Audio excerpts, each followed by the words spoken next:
Bismillahirrahmanirrahim. Assalamualaikum warahmatullahi wabarakatuh. Selamat malam rekan-rekanku semuanya. Apa kabarnya pada malam hari ini? Semoga rekan-rekanku semuanya dalam keadaan sehat dan tetap bersemangat. Meskipun waktunya sudah agak larut untuk ukuran belajar.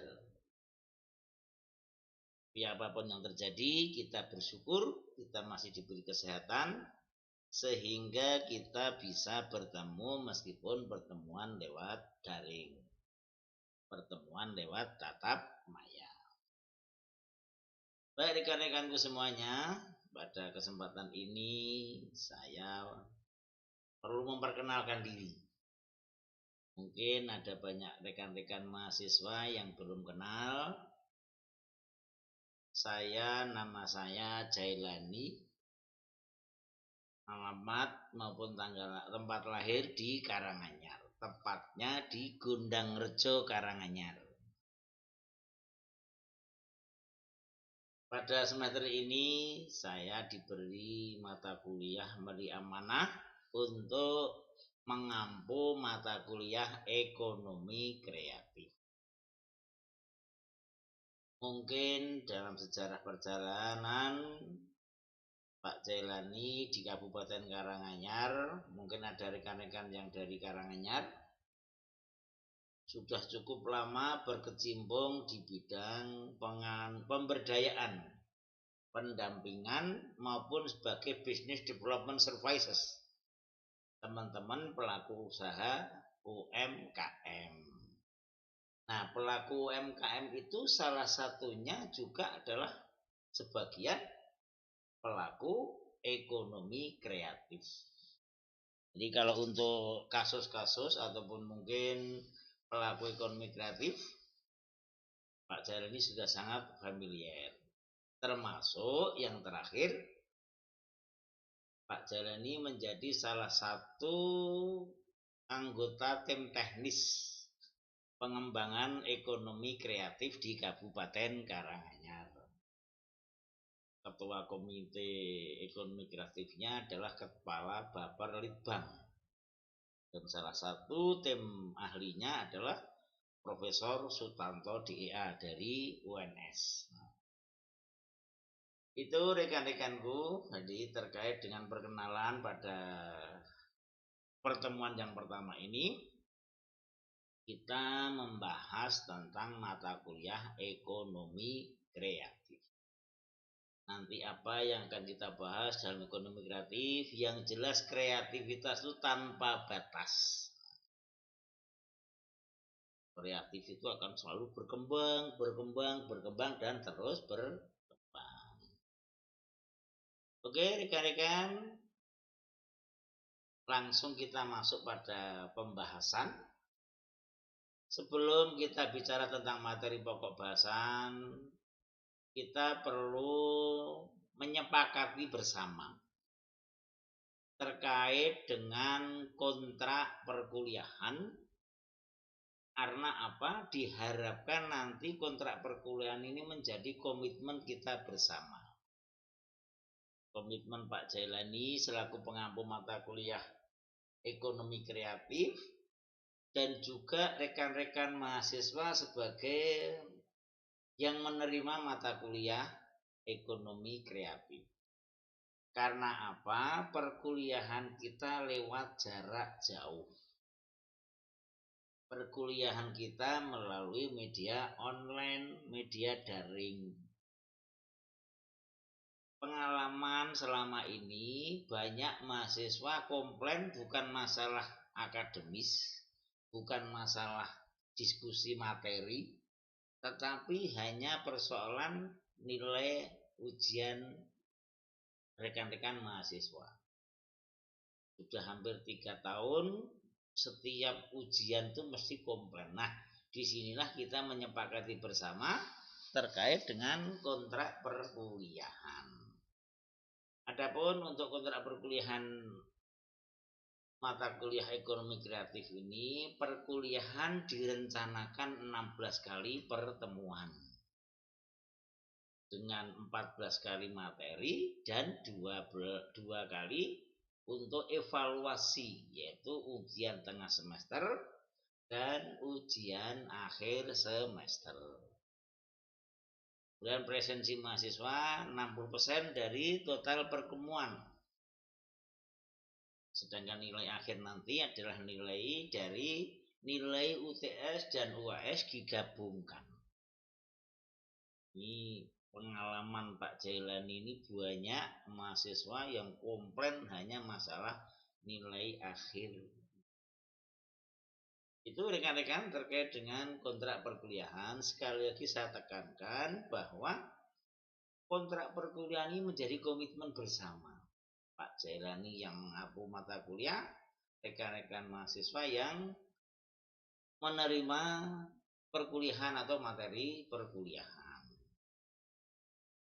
Baik, kita lanjutkan terkait dengan materi untuk pertemuan yang pertama. Kita mengambil materi tentang sejarah peradaban manusia. Mengapa kita mengambil materi sejarah peradaban manusia? Bahwa kreativitas yang timbul dari manusia itu perlu kita pelajari dari sejarah peradaban manusia itu sendiri. Nah, tujuan pembelajaran dari materi pokok bahasan ini adalah yang pertama, setelah mempelajari bab ini diharapkan mahasiswa mampu mengerti sejarah peradaban manusia. Dengan mengerti sejarah peradaban manusia, kita akan terbuka mata dan pemikiran kita. Oh, manusia itu perlu survive. Oh, manusia itu perlu kerjasama. Oh, manusia itu perlu kreativitas. Yang kedua, mahasiswa mampu memahami perbedaan manusia dengan makhluk ciptaan yang lain. Jelas, yang membedakan manusia dengan makhluk yang lain adalah adanya akal pikiran, adanya hati dan rasa. Itulah nanti yang akan menjadi pemicu dalam rangka manusia untuk melakukan kreativitasnya. Kemudian yang ketiga, mahasiswa mampu mengerti dan memahami bahwa manusia sebagai diciptakan oleh Tuhan Yang Maha Esa itu sebagai makhluk yang kreatif. Dan yang keempat, mahasiswa mampu mengerti dan memahami mengapa kreativitas itu ada. Itu rekan-rekanku terkait dengan tujuan pembelajaran pada pertemuan yang pertama. Nah, materi pokok bahasan tentang ekonomi kreatif yang pertama adalah sejarah peradaban manusia. Mengapa kok sejarah peradaban manusia? Ekonomi kreatif adalah ekonomi yang tanpa batas. Sumber daya kreativitas, sumber daya olah pikir manusia yang tanpa batas. Bencana, goncangan sosial, terjadinya kelangkaan sumber daya alam, itu akan memunculkan kreativitas. Nah, pada bahasan pertama ini kita bicara tentang sejarah peradaban manusia. Kalau kita melihat sejarah peradaban manusia dan Nabi Adam dan Nabi Hawa, hanya 2 orang dari suku bangsa apapun, dari latar belakang agama apapun, kita sebagai makhluk di dunia ini menyadari bahwa nenek moyang kita adalah Adam dan Hawa. Kira-kira rekan-rekan ada yang berpikiran nenek moyang kita bukan Adam dan Hawa?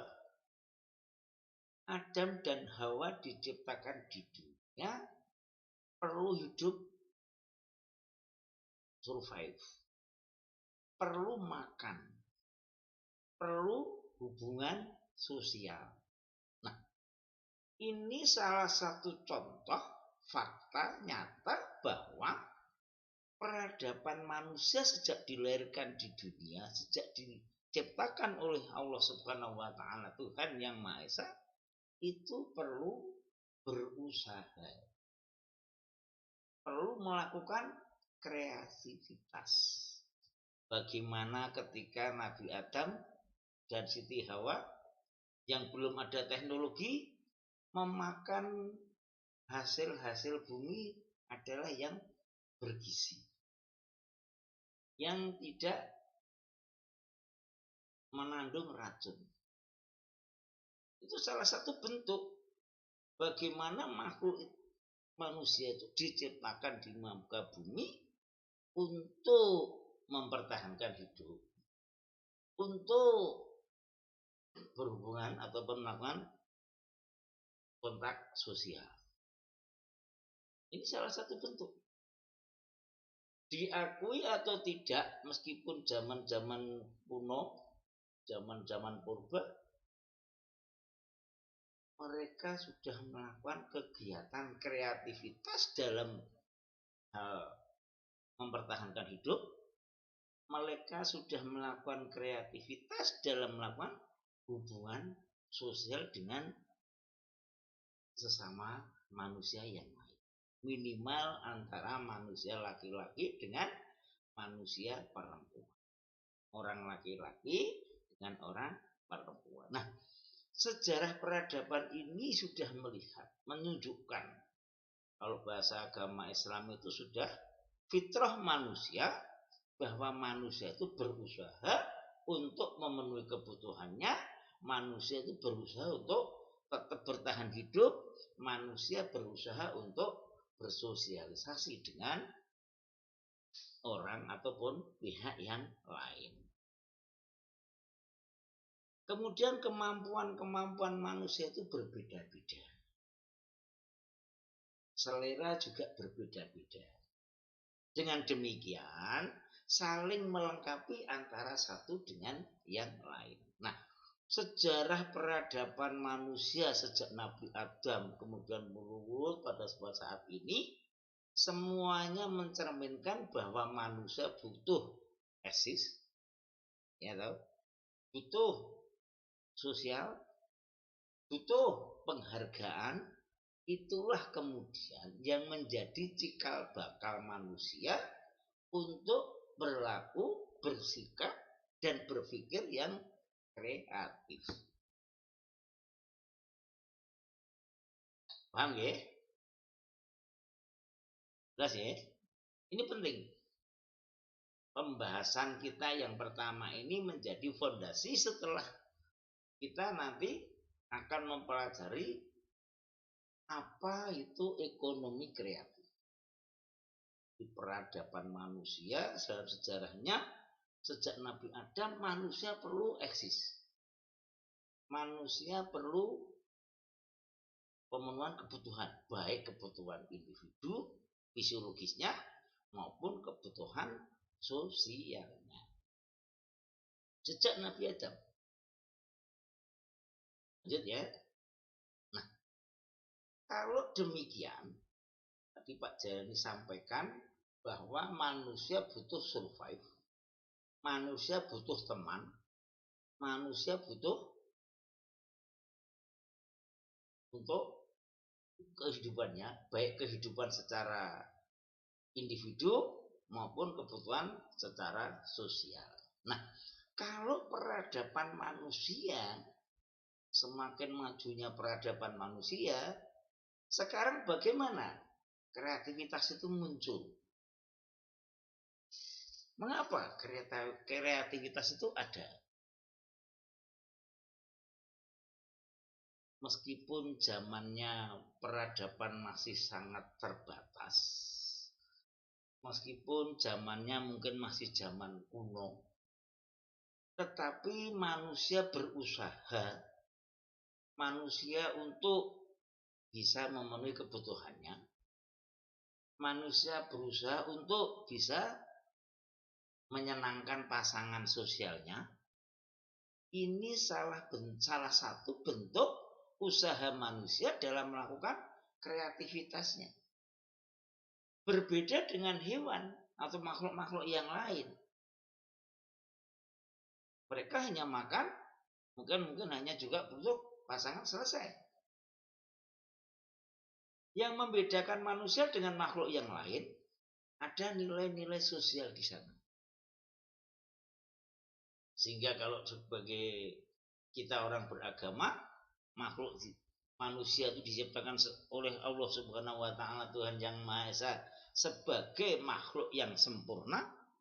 Yang membedakan selain bentuk tubuh yang sempurna adalah adanya akal pikiran, adanya hati dan rasa. Nah, dengan akal yang ada ini akan menyebabkan manusia sederhana apapun ada semacam sebab akibat. Oh, kalau saya makan ini saya sehat. Oh, kalau saya makan ini racun. Dari sejak zaman dahulu ini sudah ada. Nah, kemudian perjalanannya bagaimana manusia dengan kreativitas semakin maju, semakin banyak penduduk, persaingan akan semakin besar. Kalau kemungkinan makhluk di dunia ini setiap tahunnya bertambah 1 miliar misalnya, satu dunia, bisa dibayangkan untuk 2045 ketika kita mencanangkan Indonesia emas, kira-kira sudah berapa puluh miliar penduduk di dunia. Kembali kepada faktor manusia dan kreativitas ini, ada beberapa faktor yang mempengaruhi manusia untuk bisa berkreasi. Salah satu yang mempengaruhi manusia untuk melakukan kreativitas adalah kenapa? Ada kaitannya hubungan sosial. Dengan pihak lain kita mungkin bisa sharing. Dengan pihak lain ada inisiatif, ada kreatif untuk melakukan sesuatu. Ya enggak? Rekan-rekan mahasiswa ketika bersosialisasi, berhubungan, berkolaborasi dengan rekan-rekan yang lain, apa kira-kira hanya diam saja? Hanya diam saja?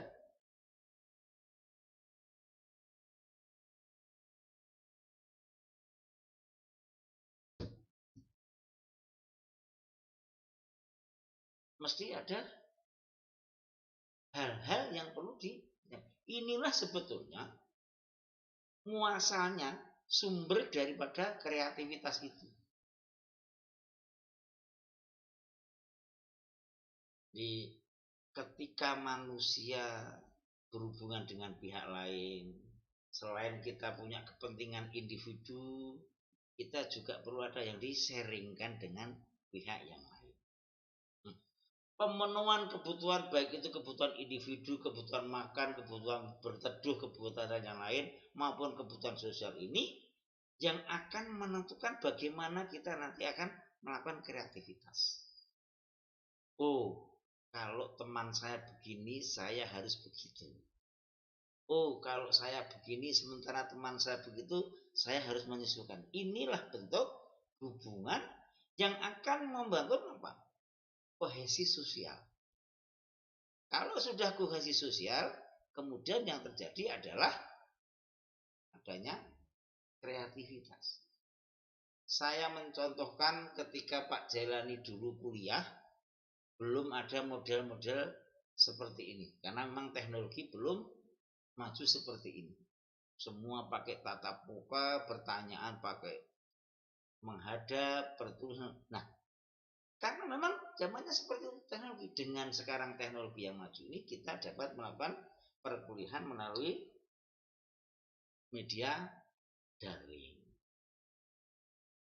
Itu rekan-rekanku, sebelum kami lanjutkan, monggo kalau ada yang bertanya, ini ada yang bertanya nih.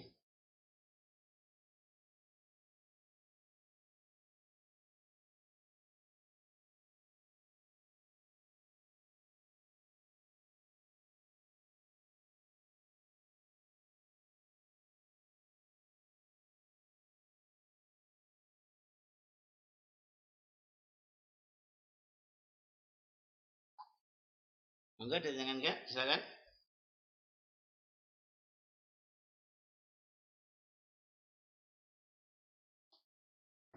Kalau ada kan, monggo tak beri waktu. Enggak nggih.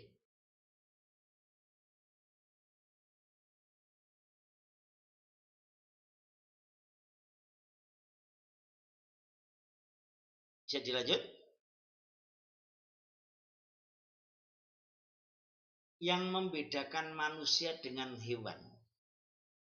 Di depan kami sampaikan bahwa yang membedakan itu kita punya diberi kesempurnaan akal, pikiran. Kita diberi kesempurnaan hati nurani, rasa. Dibandingkan dengan makhluk-makhluk yang lain. Nah, dari inilah sebetulnya yang memulai kita untuk tumbuhnya kreativitas tadi. Mestinya sesuai dengan eranya masing-masing. Ketika masih era zaman purba, sumber daya alam masih melimpah, mau makan buah, mau makan sayur, mau berburu binatang masih sangat terbuka, ya orang hanya mengandalkan sumber daya alamnya. Sehingga kreativitas adalah bagaimana memenuhi kebutuhan hidupnya dengan sumber daya alam yang ada. Akan tetapi dengan perkembangannya jumlah penduduk yang ada, dengan teknologi informasi yang berkembang sedemikian rupa, dengan perubahan geopolitik dunia yang sekarang menjadi mengglobal, sehingga manusia akan berubah. Baik cara pandang, cara berpikir, maupun cara pemenuhan kebutuhannya. Kalau dulu orang makan cukup, yang penting segera makan, ada yang dimakan kenyang. Sekarang berbeda lagi. Orang makan butuh makan yang nyaman, yang enak, yang higienis, yang bergizi, suasana juga cukup mendukung. Nah, manusia dalam memenuhi kebutuhan, untuk pemenuhan kebutuhan ini, kreativitasnya akan berkembang. Bagaimana kalau sumber daya alam terbatas, kita harus melakukan kreativitas. Sekarang Anda bisa melihat, rekan-rekan bisa melihat, ketika sumber daya bahan bakar fosil bumi berkurang, ada alternatif untuk bahan bakar terbarukan. Ketika kemudian bagaimana industri yang akan mencemari lingkungan, bagaimana kemudian ada alternatif industri yang ramah lingkungan, dan segala macam. Nah, inilah sebetulnya bagaimana kreativitas itu berkembang sesuai dengan perkembangan akal dan pikiran manusia, sesuai dengan perkembangan peradaban. Dengan demikian ekonomi kreatif tidak akan habisnya, selalu berkembang dan selalu ada selama peradaban manusia itu masih ada. Ekonomi kreatif akan selalu bertumbuh dan berkembang selama manusia itu masih ada di muka bumi. Itulah ada yang mengatakan bahwa ekonomi kreatif adalah ekonomi masa depan.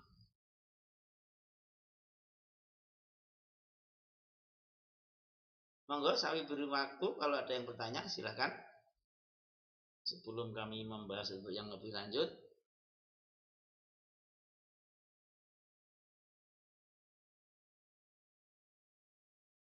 Sudah? Ini kalau ada, dulu.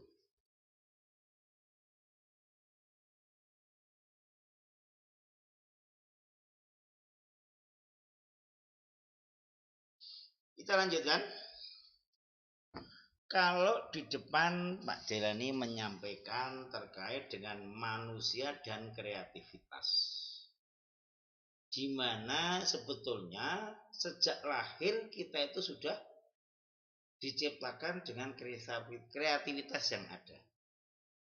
Bagaimana kita melihat kita sejak lahir, kita bisa dibantu, kita hanya bisa tengok kanan dan kiri, kita bisa tersenyum pun orang tua kita sudah sangat senang. Kemudian bagaimana dari sisi makannya, kalau dari mau lahir mau baru ASI, kemudian bubur dan segala macam. Nah, kalau kemudian ketika kita bicara kebutuhan manusia itu tampak tidak terbatas. Dalam agama Islam sudah digariskan oleh Allah Tuhan Yang Maha Esa bahwa manusia itu memang dilahirkan, diciptakan untuk apa? Halunga, nganyelke. Dengan keanekan manusia, dengan kompleksitas manusia, inilah sebetulnya salah satu yang menyebabkan manusia itu menjadi kreatif. Salah satu yang memotivasi manusia untuk berkreasi. Kenapa? Kebutuhan selalu berkembang. Kebutuhan selalu meningkat. Kalau pertumbuhan penduduk manusia semakin banyak, mereka punya kebutuhan yang selalu berkembang, hampir pasti kebutuhannya beda-beda. Saya yakin rekan-rekan mahasiswa yang saat ini mungkin ada sekitar 10 kelas, ya, kelas streamingnya ekonomi kreatifnya Pak Jailani ada 10 kelas. Saya berani jamin yakin, yang saya yakinnya mahasiswa saat ini yang dipakai bajunya beda-beda. Meskipun sama-sama kaos misalnya, saya yakin warnanya berbeda. Kebetulan saya nggak bisa lihat ya. Meskipun pakai baju batik, saya yakin batiknya beda-beda. Nah, inilah salah satu contoh bahwa kebutuhan manusia itu meskipun untuk menutup aurat baju itu, tapi seleranya berbeda-beda. Kebutuhan manusia untuk telekomunikasi, ya, ini apa ini? Saya yakin berbeda-beda juga. Kebutuhan manusia untuk memenuhi kebutuhan hariannya juga berbeda. Nah, dengan demikian kebutuhan manusia yang berbeda-beda, yang berubah dan dinamis sesuai dengan kondisi sosial yang ada, inilah yang kemudian memungkinkan, inilah yang kemudian mampu menciptakan kreativitas tanpa berhenti. Paham ya? Nah, kalau manusia dengan kebutuhan yang selalu meningkat, kebutuhan yang sangat berubah dengan dinamis, akhirnya apa? Perlu mengeksplorasi, perlu mengoptimalkan apakah kemampuan potensi individu atau potensi berkelompok dengan kolega, dengan teman-teman yang lain. Nah, pada intinya bahwa bagaimana kebutuhan itu akan memungkinkan manusia untuk memenuhi kebutuhannya dengan cara yang pertama, self kreatif. Sebetulnya ini hukum alam. Manusia itu ketika tidak punya kan berusaha untuk punya. Iya enggak?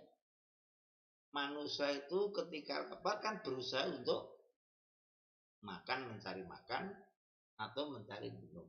Nah, self kreatif ini adalah bagaimana dalam pemenuhan kebutuhan manusia akan mengeksplorasi kemampuan dan potensi yang ada pada dirinya. Saya baru kira-kira 1 minggu, ya benar 1 minggu, minggu kemarin, Sabtu Minggu, diundang oleh kawan-kawan pelaku usaha kreatif yang kebetulan ingin ikut lomba Krenova, kreativitas dan inovasi. Nah, mereka melakukan kegiatan, bayangkan, dari selumpring bambu dibuat hiasan, yang hiasan itu nilainya berjuta-juta. Bahkan kemarin ada yang rencana mau mengekspor, Profesor Sutanto dari UNS itu sebagai kurator, tapi persoalannya apa?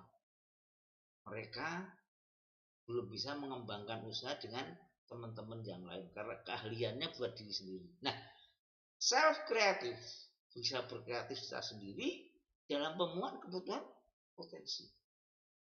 Selain itu, dalam pemenuhan kebutuhan manusia juga dapat melakukan dengan berusaha mengeksplorasi sumber daya alam yang ada. Inilah yang jadi persoalan dunia saat ini. Dengan sekarang bagaimana ekonomi kreatif itu digerakkan oleh seluruh pemimpin-pemimpin yang ada di dunia. Karena ini memang ekonomi masa depan. Karena apa? Mengeksploitasi sumber daya yang ada. Sumber daya alam, sumber daya alam itu akan terbatas. Kalau penduduk semakin besar, semakin banyak, alamnya tidak bertambah, otomatis kan sumber daya alam yang habis kan. Sehingga pemenuhan kebutuhan dalam sumber daya alam harus dikelola.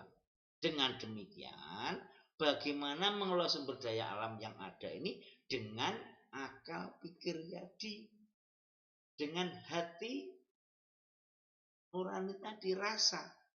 Kalau ini saya eksploitasi terus kira-kira 30 tahun, 25 tahun yang akan datang anak cucu kita bagaimana? Saya kalau melihat pengusaha-pengusaha tambang batu bara dalam eksploitasi di Kalimantan, miris ya. Secara ekonomi iya menguntungkan, tapi dalam jangka panjang kan merugikan. Nah, dengan demikian manusia dan kebutuhannya, manusia dalam pemenuhan kebutuhannya ada yang merugikan dalam hal ini merugikan sumber daya alam maupun alam sekitar, tetapi ada juga yang menguntungkan dengan olah daya yang kreatif. Paham ya? Ini menjadi fondasi dasar kita dalam kita nanti mempelajari ekonomi kreatif. Yang pertama tadi, bagaimana bahwa peradaban manusia memang diciptakan untuk manusia yang kreatif. Kenapa? Perlu pemenuhan kebutuhannya, perlu eksis survive-nya, perlu kebutuhan sosialnya. Selain itu memang kalau kita bicara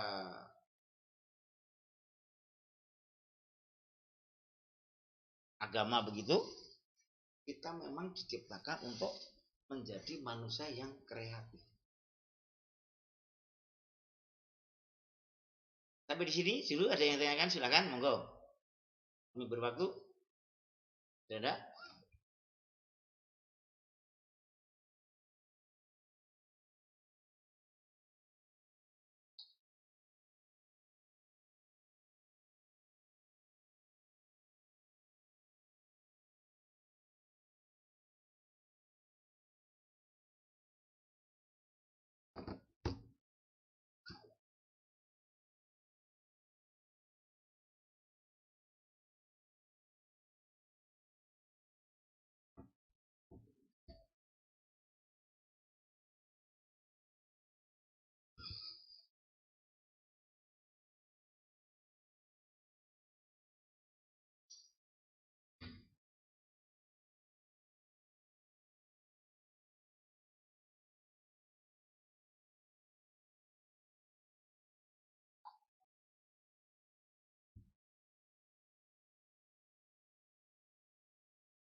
Aduh, ada yang kan, silakan.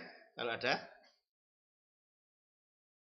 itu rekan-rekanku sebagai perkuliahan yang pertama kita mempelajari tentang sejarah peradaban manusia, di mana sejarah peradaban manusia menunjukkan bahwa manusia memang diciptakan oleh Tuhan Allah Subhanahu wa taala sebagai manusia yang dalam dirinya tumbuh dengan kreativitas. Bagaimana pemenuhan kebutuhannya, bagaimana mengeksploitasi dirinya maupun sumber daya alam yang ada.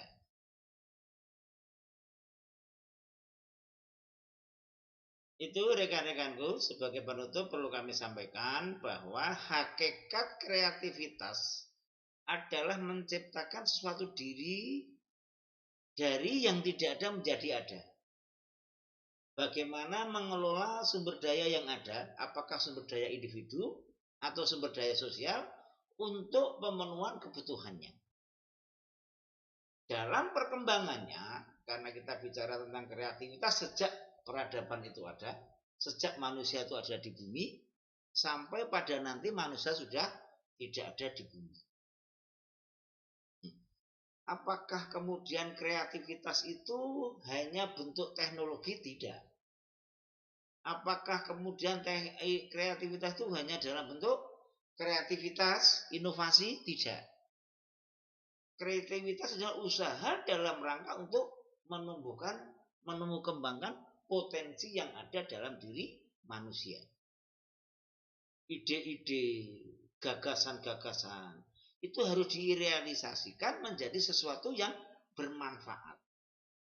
Apakah bermanfaat untuk kepentingan pribadi dalam rangka untuk mengeksploitasi ataupun pemenuhan kebutuhannya, yang pada intinya bahwa pemenuhan kebutuhan, apakah kebutuhan sosial masyarakat maupun kebutuhan individu, berbasis pada kreativitas dan olah pikir manusia.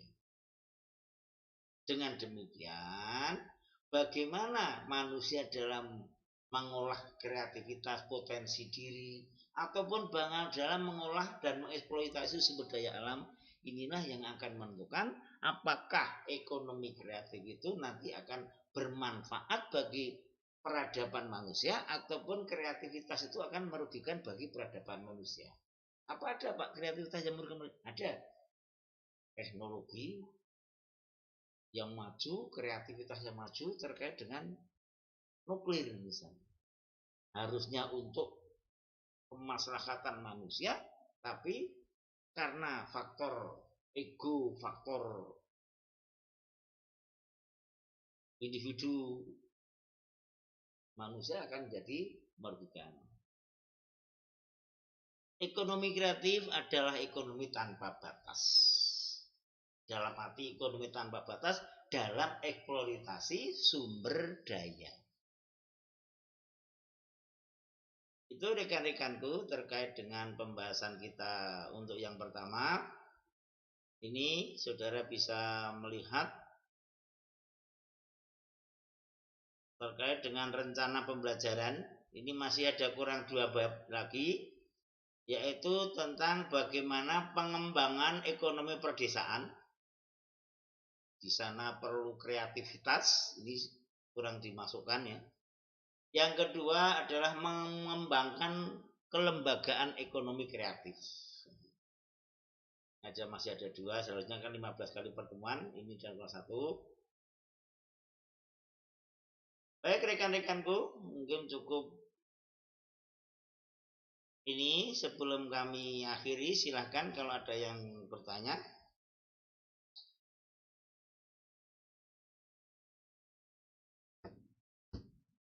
Sebagai bahan evaluasi dan bahan diskusi, seperti biasa setiap materi perkuliahan nanti akan saya berikan soal untuk evaluasi dan bahan diskusi yang bisa didiskusikan oleh rekan-rekan mahasiswa dengan teman-teman yang lain atau dengan pihak yang lain, monggo, tidak harus dikumpulkan. Saya berusaha untuk memberikan evaluasi dan bahan diskusi dengan harapan karena kita perkuliahannya lewat jarak jauh, sehingga rekan-rekan bisa lebih intensif untuk memahami setiap sub pokok bahasan atau sub pokok materi. Kemudian kami sampaikan untuk daftar pustaka mata kuliah teori ekonomi kreatif. Yang pertama adalah Suryana, ekonomi kreatif, ekonomi baru, IPT Salemba. Kemudian Karuna Mulya Firdaus, strategi pengembangan ekonomi kreatif di Indonesia. Kemudian buku ajar yang kebetulan yang membuat Pak Jailani sendiri. Buku ajar pengembangan ekonomi kreatif dalam meningkatkan pendapatan masyarakat dari PAT Semarang. Kemudian yang keempat adalah pengembangan ekonomi kreatif Kabupaten Karanganyar tahun 2021. Kebetulan Pak Jailani ikut di dalamnya, ya, jadi dalam mengembangkan roadmap pengembangan ekonomi kreatif. Saudara bisa membaca, itu adalah contoh-contoh praktis pengembangan ekonomi kreatif. Demikian rekan-rekanku untuk pembahasan pada kali ini, pembahasan yang pertama nggih. Kami ucapkan banyak terima kasih atas kerjasama dan komitmen rekan-rekan mahasiswaku semuanya. Kami sampaikan mohon maaf apabila dalam penyampaian banyak kekurangan, banyak kekhilafan dan salah. Akhir kata kami ucapkan terima kasih. Assalamualaikum warahmatullahi wabarakatuh.